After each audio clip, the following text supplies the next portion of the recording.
आमे गोटे लक्ष्य रखीचु जे आगामी एक वर्ष भितर ओडिशा अग्निशम विभाग जतक अग्नियोद्धा अच्छा समस्तंकर शारीरिक दक्षता बा फिजिकल फिटनेस इंप्रूव करूँ से जो कार्यक्रम चली तारी अनुसार तार ताको आग को लेकिन आज गोटे कार्यक्रम थिला एवं एमर डाक्तरी विशेषज्ञ मैंने आसी आप देखुं डॉक्टर मैंने परामर्श करते मेडिकल टेस्ट हेरिका करते आमे विभिन्न प्रकार उपदेश देचु और आम उद्यम करूँ जे आगामी एक वर्ष भितर केमी फिजिकल फिटनेस समस्त रहू कारण यहाँ गोटे बड़ समस्या आमपाई ठीक जन्म नहीं आम उद्यम करूँ समाधान कर ओडिशा अग्निशम विभाग को जातीय स्तर रे एक अग्रणी बा श्रेष्ठ अग्निशम और जरूरीकालीन सेवा भाव में विवेचना करा जाए किंतु एटा को आमको जदि बजाय रखा हम आगु को ताले आमको देखा पड़ो जमी आम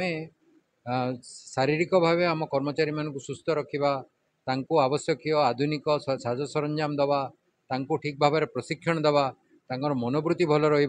समय से माने विभिन्न घटनास्थल पहुँचे एवं जनसाधारण को जीवन सुरक्षा देवे ताहले जे आमे आमर जो वर्तमान जो परिचय अच्छी जे श्रेष्ठ अग्निशम और जरूरीकालीन सेवा ताको आमे बजाय रखिपर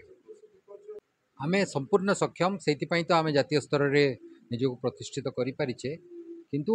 आमको आगामी दिन मानक आहरी उत्कर्षता आनिबा पई उद्यम करने को पड़ो।